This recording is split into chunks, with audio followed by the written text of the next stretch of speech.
Hi everyone, thank you for joining us for the Psychology of Hybrid Work webinar. My name is Vicky and I'm from the Myers-Briggs company. Today's webinar will run for about 50 minutes to an hour. Due to the volume of people we have joining, we will keep everybody on mute to avoid any background noise coming through, but we do encourage your participation by using the questions box feature on your GoToWebinar panel. We want this to be an interactive webinar and I'll be assisting with questions and comments throughout.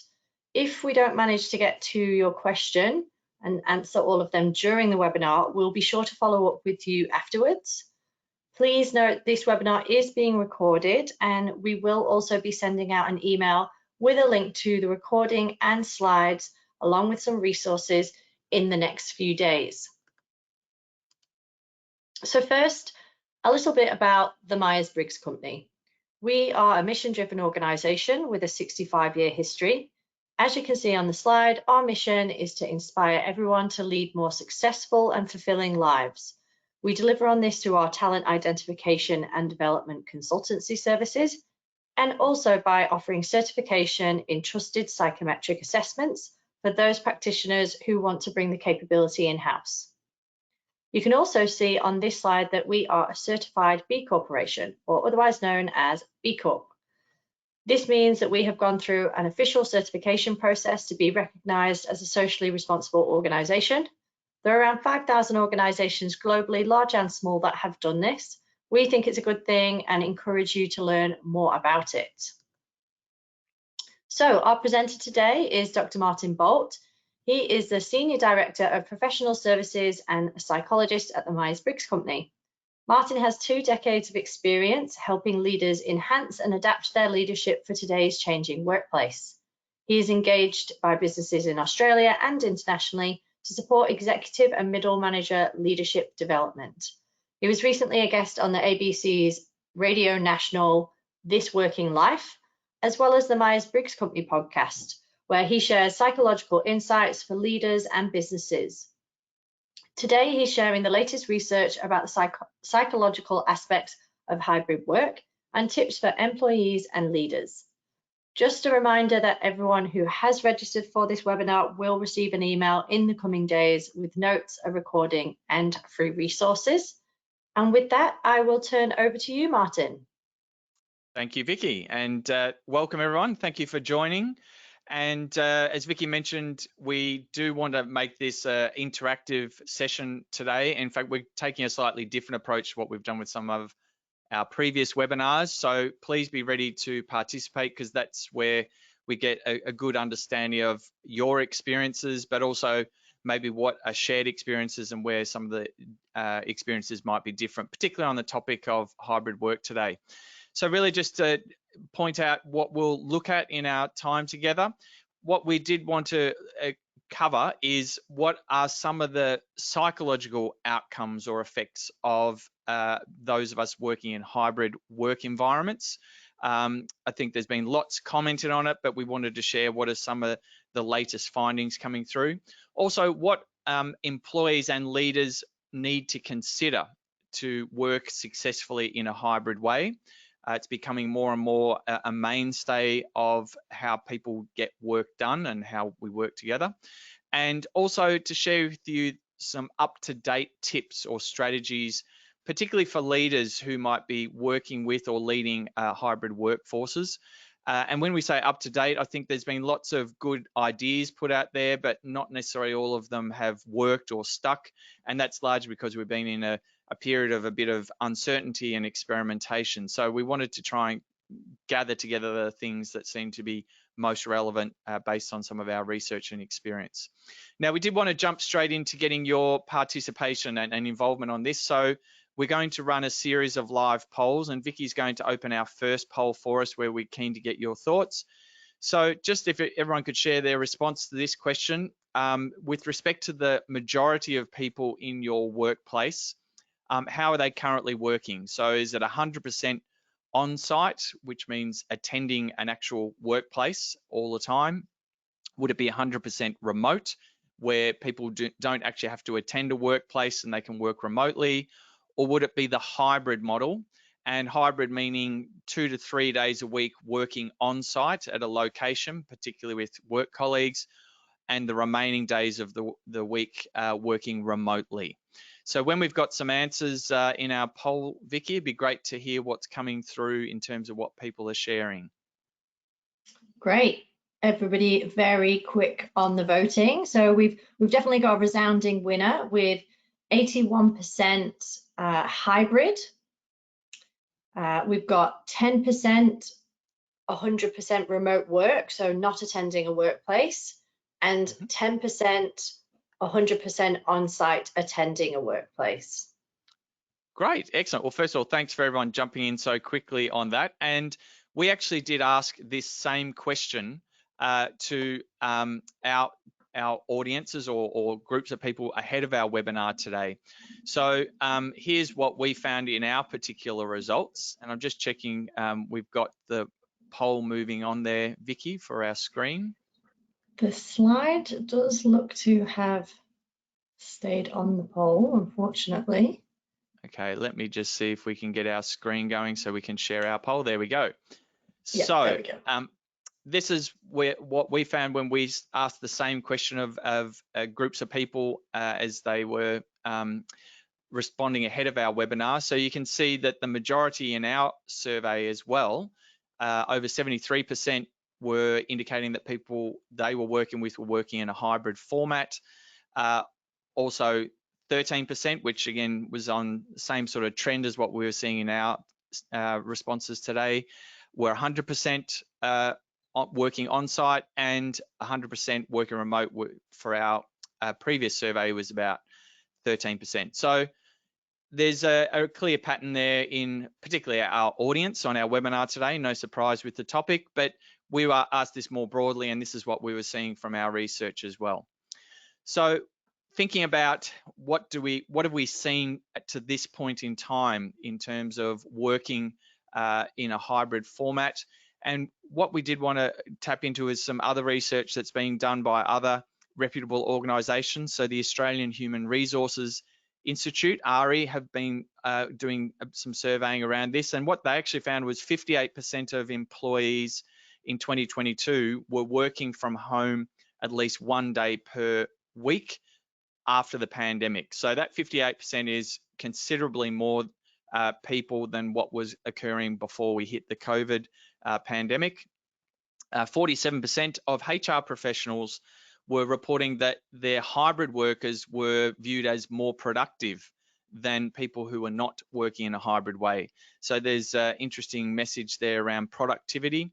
53% of organisations also said that they had not yet provided training for managers to help them remote hybrid or remote working. And so there's a highlight of something to pay attention to, which we'll touch on a bit later in our session.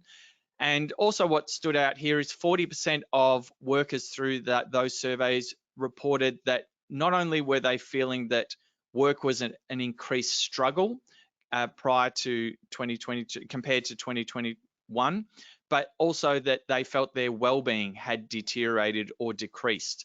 And that's an important combination because there are times where people mightn't be struggling, but their well-being is okay. This group of people are actually struggling in terms of effort and what they had to navigate, as well as their well-being taking a hit. And you can see compared to 2021, only 34% of people reported that. So there's a trend there that we need to be aware of and mindful that whilst things like productivity might be up, well-being and people's perception of how much effort might be impacting them there. So what are some of the implications when we think about that as a start? So there is a real shift in terms of employee expectations. So for those who, particularly through the COVID pandemic era, got used to remote work or hybrid work, there is just a new definition of flexibility. And that means that it's unlikely that people will revert back to other experiences of what constituted being flexible work practices. For example, it used to be people had to negotiate when to work remotely. That's kind of done and dusted as far as we're seeing at present. And also, a lot of people did report that there was an improvement in their work-life balance or work-life fit.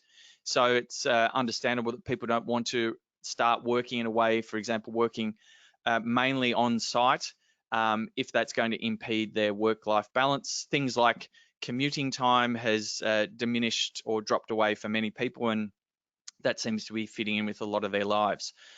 Hybrid work, though, is not available or practically possible for a number of people. And we do need to remind ourselves that there are some jobs that will never be able to be operated in a hybrid way. That is, people will need to turn up to work at a location. And there are some organizations we've been working with or dealing with that have said there is a real challenge about a balancing an us and them, those who can work in a hybrid way and those who in their organization are not permitted to.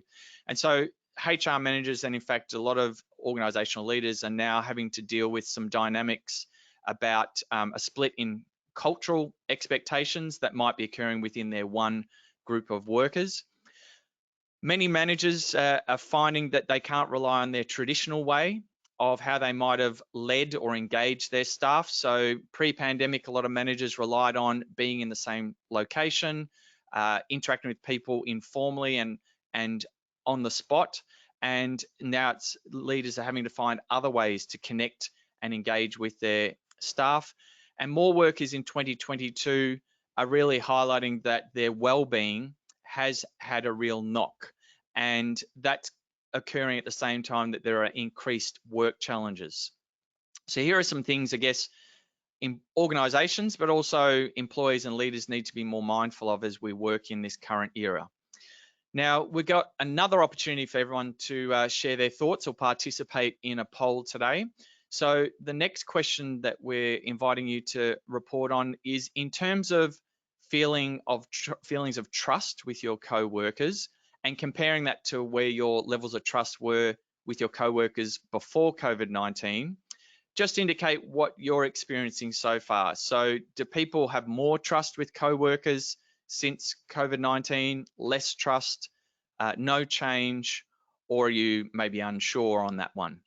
So again, Vicky, when we've got some answers, I'll invite you to share what sort of results we're getting through on that question. Great. Very quick again off the mark for everyone. So we have 33% voting more trust with co-workers, 21% voting less trust with co-workers, 33% again voting no change, still the same as before COVID, and 13% have voted unsure. Okay, great. Again, thank you everyone for sharing your thoughts on that one. And just to maybe give you a sense of what came out of our group that we surveyed ahead of the webinar. So you can actually see that 34 or a bit more than 34% of people actually reported an increase in their trust. So that's a great sign. It really only constitutes though about a third of the workforce, and therefore approximately 35% of people in our survey were reporting less trust or they were unsure. And I guess unsure, we don't know for certain whether there were low levels of trust to begin with, but that's not an insignificant amount of people. The no change group, well, I guess if they had positive trust to begin with, that's great and there's no change. But again, in that group, we may find that there are some people who didn't feel that there was trust and it hasn't really changed at all. So when we think about what leads to building trust with other people, this is really where psychological science and even neuroscience now has started to really pinpoint what it does take to form connections with people where we have trust. And recent research, particularly with looking at some neuroscience and how our brains behave when we're interacting with other people, found that people really only form connections of trust and that our brains respond in a way that signals that there's trust from face-to-face interactions. And this comes from some research by Fiona Kerr at the University of Adelaide, where they looked at the behavior of people's brains in face-to-face interactions in comparison to interactions through an online format, such as a video conversation or a phone call, or indeed other forms of interaction. So what we do know is that there is a synchronizing that people's brains do when we meet and interact with another person in the same space that doesn't really occur when we move to more hybrid or remote ways of interacting. So what are some of the implications then of this for the workplace, particularly in a hybrid work environment? So only 32% of workers in the RE's research report that they feel psychologically safe at work. And what RE noted is that's the lowest percentage of workers in the last 4 years. So there's been a real shift in people feeling less safe psychologically in the workplace. We know that trust really needs psychological safety in order for it to form between people, and that includes our co-workers. So if psychological safety is not there, it's going to be harder to build those levels of trust.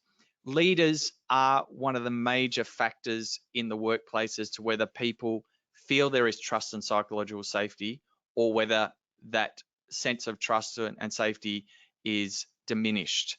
So leaders need to be mindful of what they're doing that might help or hinder it. And building psychological safety and trust in a hybrid work environment is going to require different methods than what we would rely on if we're working in the same spot or same location as our colleagues. So assuming people's trust is just going to form just because we're working together is not necessarily the case in a hybrid work environment. So let's go to our third poll for everyone to join in today.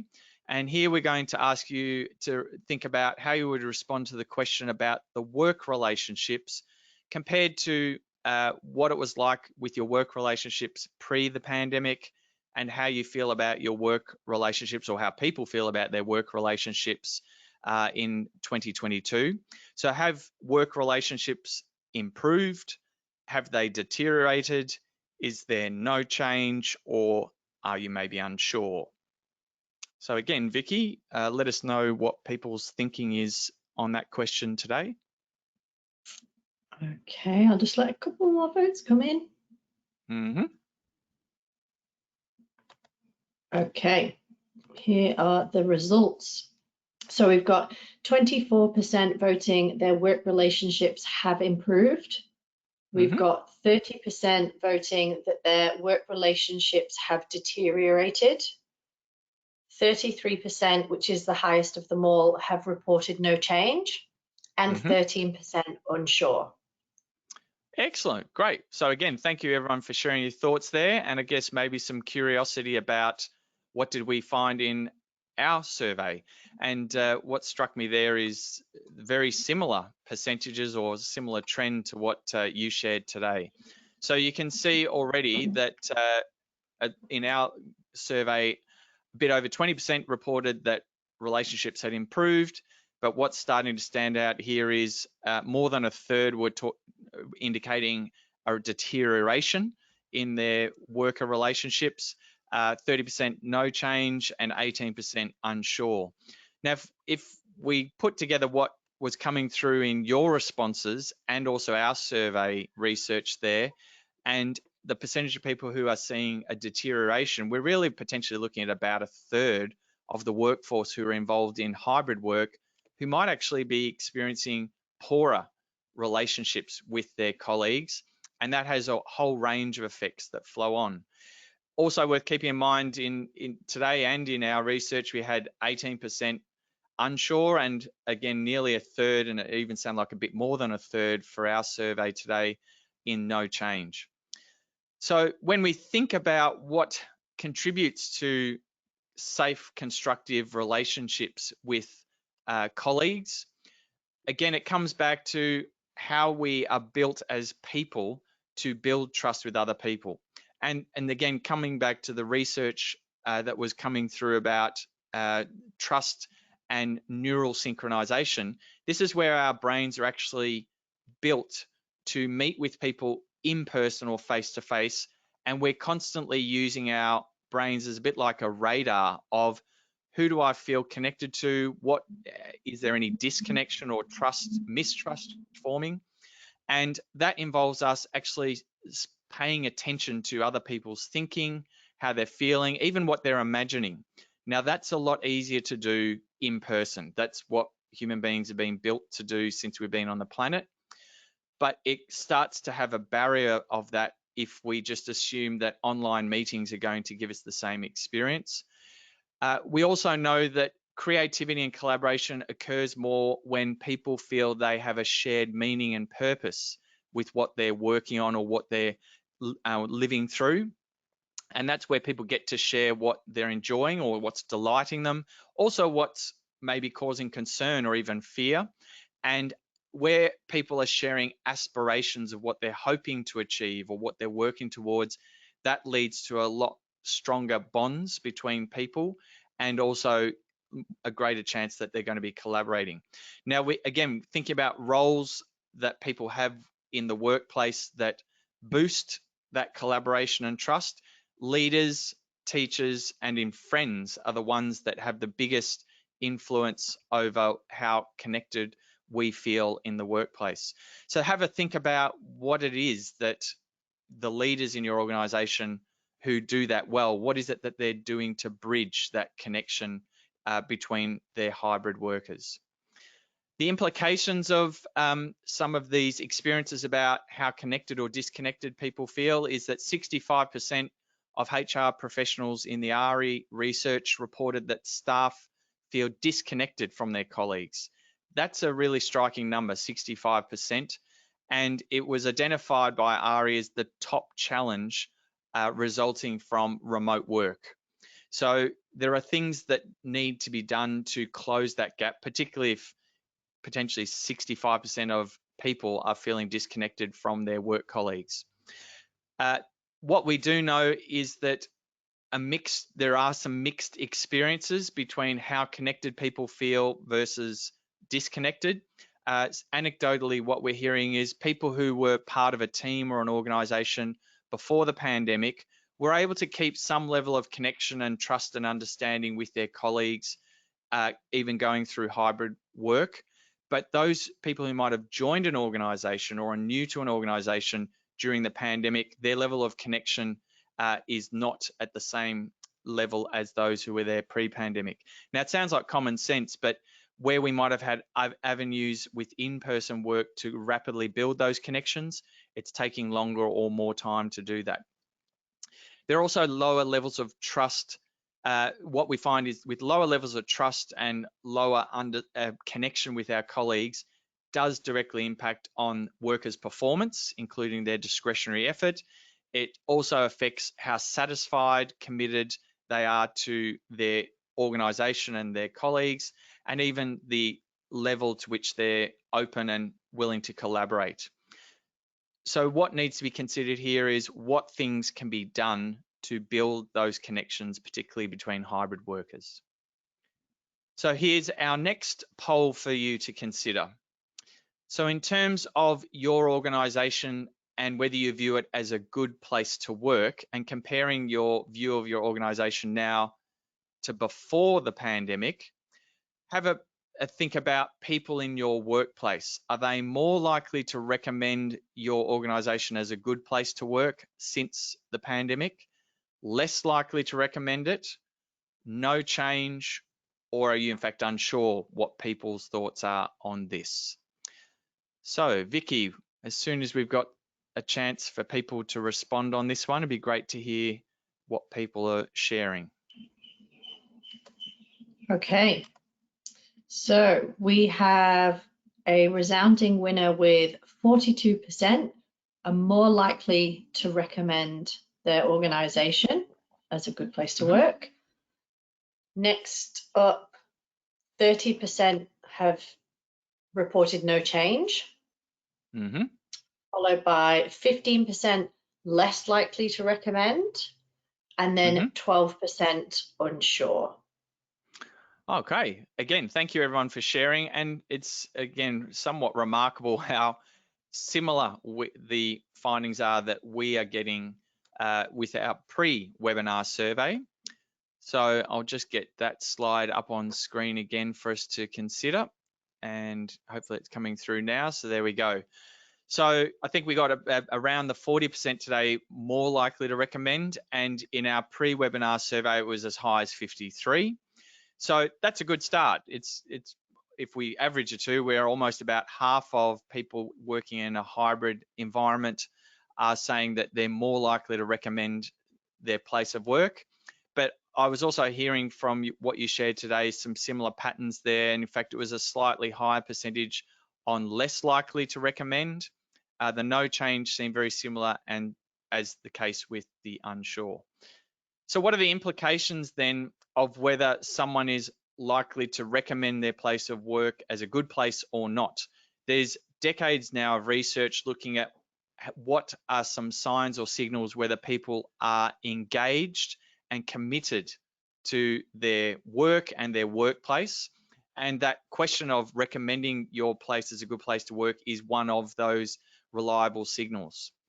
Now, what's the relevance of having engaged and committed employees? We know that engaged and committed employees will also report that they feel they have supportive and constructive relationships with their colleagues. They believe that their work matters, that it has meaning for them. And when we talk about it having meaning, people are able to articulate or understand how what they do day to day has a benefit for other people, be it other people in their organization or external, such as clients. And also people who are engaged at work feel that they are included by their leaders and co-workers. And that's where things like, again, psychological safety and inclusive leadership approaches support engagement. What came out of the ARI research that was particularly notable is when they asked leaders, do you intentionally foster supportive relationships, particularly with your hybrid workers? 77% of leaders believed they were doing that supportive approach. When they asked their employees, really on the receiving end of that leadership, 34% agreed that their leaders were being supportive. So there is a clear gap standing out here between what leaders believe they're doing to offer support and inclusion versus how employees are experiencing it. So let's go to our fifth poll and looking at what this means for leaders in your organization and to what extent you believe or see that they're adequately trained to manage a hybrid remote workforce. So do you see your leaders as having no specific training to date on how to lead and manage a hybrid workforce? Or leaders in your organization actually need more training to do this? Or is your organization already adequately trained your leaders to lead a hybrid remote workforce, or unsure? So Vicky, what are people sharing with us today? Everyone was very quick off the mark on this one. Mm-hmm. So in terms of our results, we've got 42% reporting no specific training has been offered, Okay. followed by 39% leaders in the organization need more training. Mm-hmm. Then 15% of leaders in organizations are adequately trained and 4% unsure. Okay, fantastic. Again, thank you for all sharing, and hopefully that gives you a sense of what you shared, but also where it sits relative to other people who've joined our webinar today. Again, remarkably, our pre-webinar survey showed almost the same kind of results. So 40% no specific training, slightly more than 35% were indicating that their leaders need more training. Now, in our pre-webinar survey, that was coming up just above 75%. And I think in our webinar group today, it's closer to 80% are either had no training or are needing specific training. It looks like a healthy minority, but still a minority of organizations have started to invest in this. And then, of course, there was a small percentage who are unsure. So leading hybrid workers is still a new experience for the majority of managers.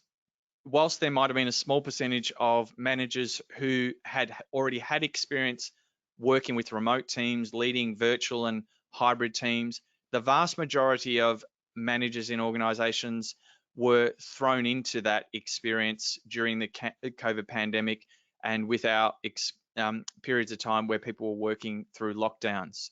So it still is a new experience for many, even though I'm sure a lot of us have felt that we've been doing it for a while. Now, leaders need to support need to develop new mindsets and new ways of working with hybrid workers, the people that report to them, because the original mindsets of the way we get things done together in an in-person environment don't always translate easily into a hybrid environment. For example, some leaders would have just relied on being able to walk down the corridor or into someone's office to quickly test an idea out or to get their thoughts on something. Hybrid work requires a different approach to how response times and when we can tap into people's knowledge and skills. Organizations also need to be targeting specific skills that are relevant for hybrid work. And again, those specific skills are just starting to emerge based on what people are finding a stretch or a struggle when leading hybrid teams. And an interesting outcome from the ARI research was that in 2022, when they were asking to what extent do people feel burnt out, and this is really at the end of people's capacity to keep functioning at their best, it was managers who had the highest proportion of feeling burnt out compared to any other job roles. So a lot higher than people in non-management work. And that could be pointing to there is a clear gap between what managers and leaders expect or feel they are expected to do versus what they're capable of doing. And the last group of people you want to have feeling burnt out in an organization are those in leadership roles. So we've seen through what you've shared today in the polls, as well as what we picked up in our pre-webinar poll, that there are some important things that we all need to be mindful of that we can't just take for granted or assume things will just work the way they always have when we start to turn our attention to working in more hybrid ways. So what we wanted to do is share from where we are now the most up-to-date tips that we're seeing are important and relevant for people working in a hybrid work environment. And starting with the tips relating to what any one of us can do to support ourselves or to help us best work in a hybrid way. Our mindset to our work, particularly when we're having to learn new ways of working with colleagues or new ways of solving problems at work, is going to be a huge predictor of whether we adapt to the hybrid way of working successfully or whether we struggle. And some of you will have become aware of research around learning and growth mindsets. We've all had to exercise some kind of learning or growth mindset just to navigate the pandemic, but that's not going to be any less important going forward.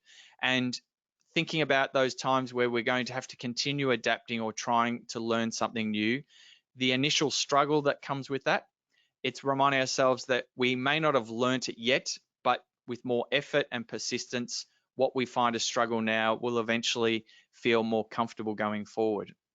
And that can include anything from learning a new technology to working out how to work on a project together with our colleagues. We had to do a lot of experimenting in the particularly the early stages of the pandemic as to how we are going to get things done. That included experimenting with new ways of collaborating with our colleagues or solving problems. That experimentation needs to continue. We need to try things out that we may haven't tried before, or there's little evidence whether it will work or not. That experimentation is what's helped people navigate much of the uncertainty. What helps people move forward, particularly when we're faced with challenge or struggle, and also how do we keep ourselves focused on what we're doing at work, is thinking about why does my work matter to me and others? And this is the old question of beyond our paycheck, what is it about our work and what we do that helps other people? So sharing and learning from others what's meaningful in their work is another way of helping us deal with challenge or adversity. We just saw in our research that well-being, people's well-being has taken a bit of a hit particularly through the pandemic era, but also potentially at this year as we learn to adjust to new ways of working and living. And we've done a lot of research in recent years around workplace wellbeing, and much of that sits on our website for anyone who's curious. But what I encourage everyone to do is think about your own wellbeing and what is one activity, one outlet that you could build into your week that would boost your well-being or energize your well-being this week, and to keep tapping into that so that it gives you the energy to move forward with some of the uncertainty or changes that we're facing.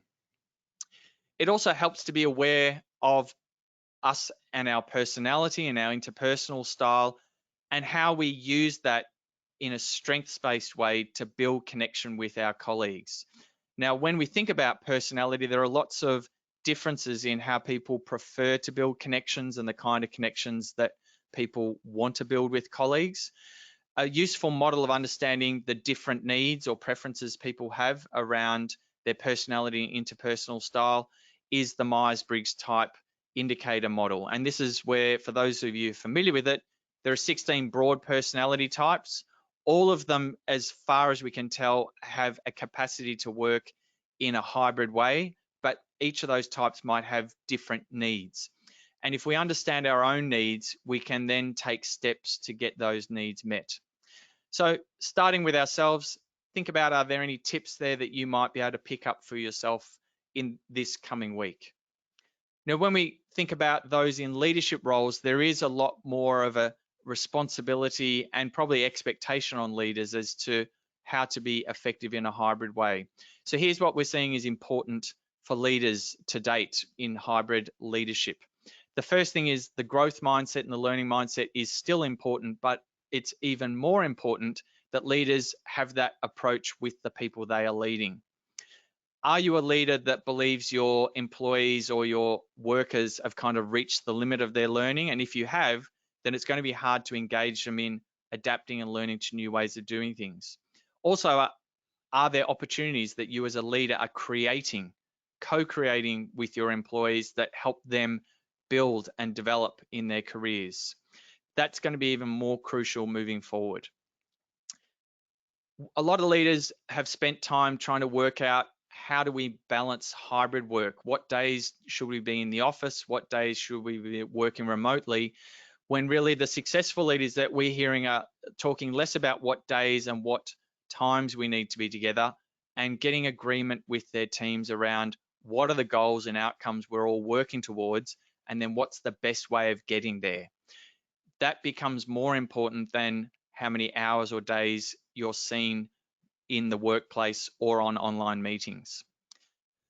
Leaders who regularly communicate and ask their employees about what is meaningful or what matters to them and the organization are those that seem to be getting their teams lined up around common goals where there is mutual collaboration, and also employees or workers are willing to go the extra mile because they see what they do matters. So as a leader, have you reminded your team or your workers as to what does matter and how their contributions help others, not only your team, but maybe outside the organization? As a leader, it's of equal importance, if not more, to be aware of how your own personality and in particular emotional intelligence skills are playing out in leading people in a hybrid way.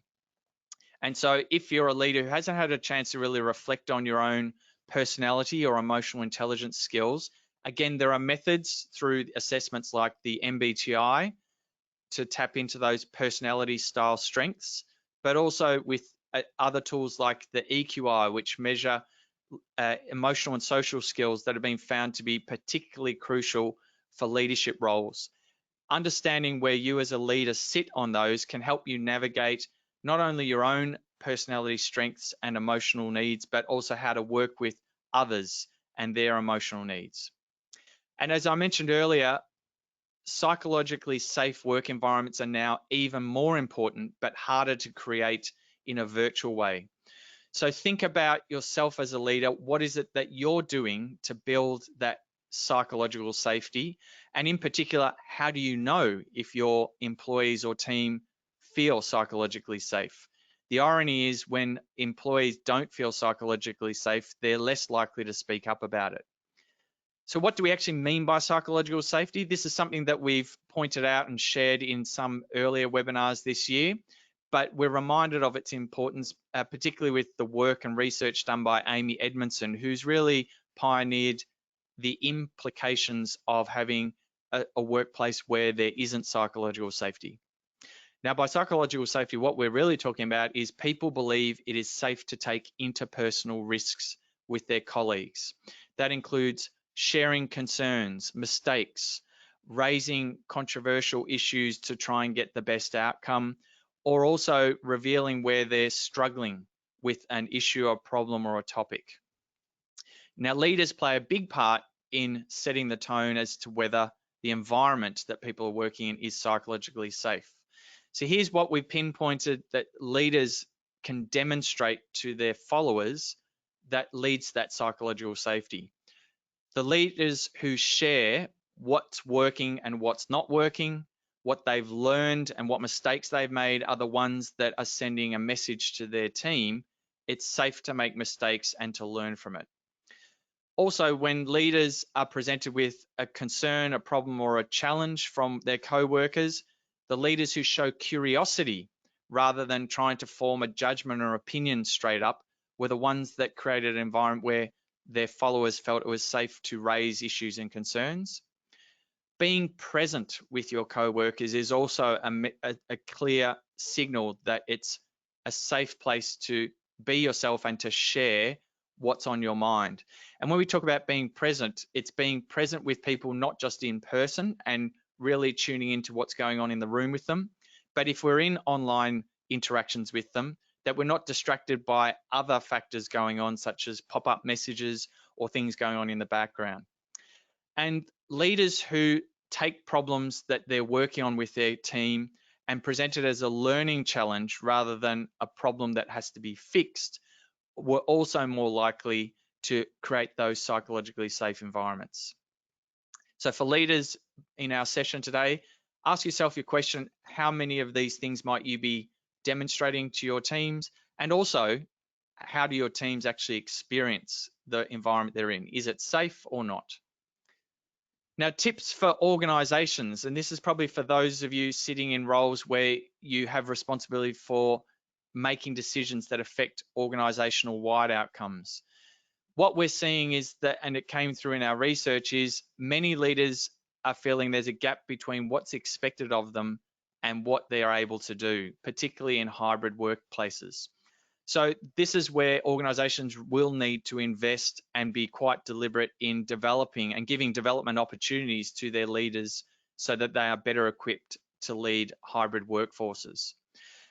We have developed a program called the Inclusive Leadership Program. Again, we've presented webinars on this earlier in the year for those who are interested, but the inclusive approach to leadership is now becoming even more important, particularly where people are working in that remote and hybrid format. So think about, as an organization, what have you done to help your leaders learn and develop their inclusive leadership skills? Similar to why our roles matter to us, at an organizational level, how clearly have you made the purpose and the reason for why your organization exists? How clear is that to the people who work in your organization, and how often do you remind people of it? It's one thing to have a vision and mission statement, but how often do people share examples of where that is actually being lived? So creating spaces and opportunities for people to share stories, experiences of where they and the organization are living that purpose brings people into feeling more included. As I mentioned earlier, psychological well-being is becoming even more important in helping people navigate change, but also maintain the energy to do that. So as an organization, think about, have you evaluated the well-being of your workforce? How do you know how they're going with well-being? And also, if you've put well-being strategies in place, how do you know if they're working? Now, we've built a well-being measure that a number of organisations have been using to assess the well-being of their wider workforce, but also to evaluate those interventions. It takes some of the guesswork out about how are people feeling. Creating opportunities for your workers to continue growing and developing is, again, important. It was important before we went into COVID and hybrid work, but it takes on a new meaning now as people make choices about where they'll work and whether they recommend their place as a good place to work. Has a lot to do with development opportunities that you as an organisation are presenting them. And many organisations have had to do a lot of experimenting and adapting on the fly to navigate some of the change that we've worked through in the last 2 years. That remains a crucial capability of any organisation, to remain curious and to allow for experimentation, because there are still going to be unexpected changes that will unfold in front of us over the coming months and weeks, particularly as more and more people try to work out what's the best way of working together in a hybrid way. So hopefully there are some tips that at an organisational wide level you can evaluate how your organisation is responding to those. So to just do a bit of a summary of what we've explored today before we hand over for some questions that you might have. Hopefully everyone's got a sense of some of the psychological effects that are starting to play out resulting from working in more hybrid ways, both the positive and negative effects of that. We looked at some implications for leaders and employees around what is going to help hybrid work turn out to be a success versus a challenge. And this is where the level of trust, connection, and well-being people have becomes even more important. For leaders, we've pinpointed that there are important new mindsets leaders need to have when leading a hybrid workforce, and indeed developing skills that build for an inclusive workplace. And hopefully you've picked up some tips either for yourself or for leaders or your organisation as a whole that might help you continue working through this period of time where we're trying to establish what's the best ways of working in a hybrid way. So I'll hand over to Vicky, who will now be able to share a few things, resources with you, but also questions that might have emerged during our webinar today. So over to you, Vicky. Thanks, Martin. So if you're interested in hearing more about the topic of leadership from Martin specifically, you can listen to the latest episode of the Myers-Briggs podcast, where Martin explores how to foster the best connections with the people you lead and more. Simply scan the QR code that you can see on screen if you'd like to take a listen, or you can also find links to our podcast and other episodes via our blog on our website. As mentioned earlier, we will be sending an email out to everyone who's registered to this webinar with a recording, along with some free resources. These are two of our most popular resources, which include 10 keys to successful leadership development, and also the psychology of change in the hybrid workplace. If you do have a need for some expert advice specific to your situation, or an extra set of hands is required, we offer consulting services where one of our experienced consultants like Martin can get to know your organisation and design and deliver a customised solution to meet your business requirements. We specialise in areas of leadership, team and organisational development, as well as talent assessments for selection and success planning. This year, we've seen a real call for both virtual and in-person sessions with a focus on inclusive leadership, as well as leading change for leadership groups specifically. And in terms of team development, we are delivering workshops that relate to connection, change, and accelerating team performance in a hybrid environment. One development solution Martin mentioned today is the Inclusive Leadership Programme, which encompasses 3 modules that can be delivered in a bite-sized chunks across multiple days. During the workshop, leaders learn the skills to drive a culture of inclusion and enhance performance, which is even more important for hybrid workplaces. We can provide you with more detail and information on this if you're interested, and feel free to let us know in the post-webinar feedback survey. For those who are interested in bringing the capabilities in-house, To work with the assessments Martin mentioned today, we have got a number of programs that qualify you to use personality and emotional intelligence along with leadership assessments. These include the MBTI certification program, as well as programs for emotional intelligence, 360-degree feedback, and career counselling. The remaining program dates for 2022 are listed here on the screen, and you can also find them on our website if you are keen to enroll. So we have got a little bit of time left, so I'll jump in and share a couple of questions with you, Martin, that we've received from our listeners.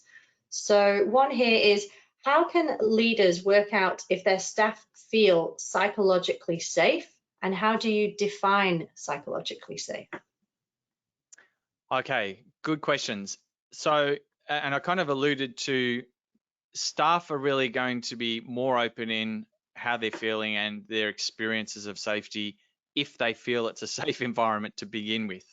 And that doesn't happen just automatically. So some of the things I pointed to that leaders can demonstrate and consciously demonstrate, which is acknowledging when they themselves don't know the answer to a question, don't have a solution. Also, what mistakes they may have made but learned from is an important message to say to their followers.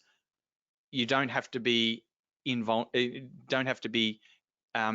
perfect every time, and that's a useful starting point. But the other thing is really leaders just checking in with the people that they're leading and ask them what's working, what's not working, and without going straight away into solution mode if there's things not working, to be a bit more curious and ask, how is that playing out for you?